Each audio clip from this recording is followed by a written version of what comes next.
हाँ जी सर, हमारे पास लाइक तो ये सब फॉर्मूला है।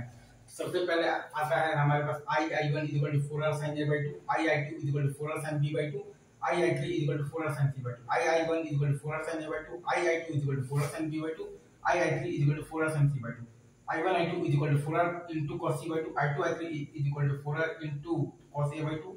I1 I3 equal to 4r into cos b by 2, I1 I2 आता है 4r cos c by 2, I2 I3 आता है 4r into cos a by 2,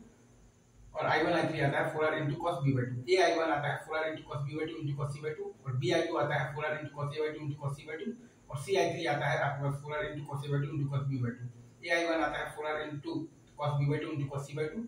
I2 आता है 4r into cos a by 2 into cos c by 2, और I3 आता है आपके पास 4r into cos a by 2 into cos b by 2, I1C आता है आपके पास 4r into sin a by 2 into cos b by 2, I2C आता है आपके पास 4r into sin b by 2 into cos a by 2, I2A आता है आपके पास basically 4r into sin b by 2 into cos c by 2, I3A आता है आपके पास 4r into sin c by 2 into cos b by 2, I3B आता है आपके पास 4r into sin c by 2 into cos a by 2,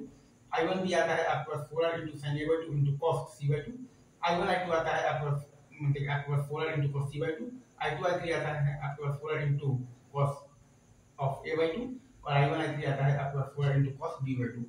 again I1 I2 आता है 4r into cos c by 2, I2 I3 आता है 4r into cos a by 2, और I मतलब कि I1 I3 आता है 4r into cos b by 2। ये सारे आपको याद होना चाहिए, right sir? Is it true?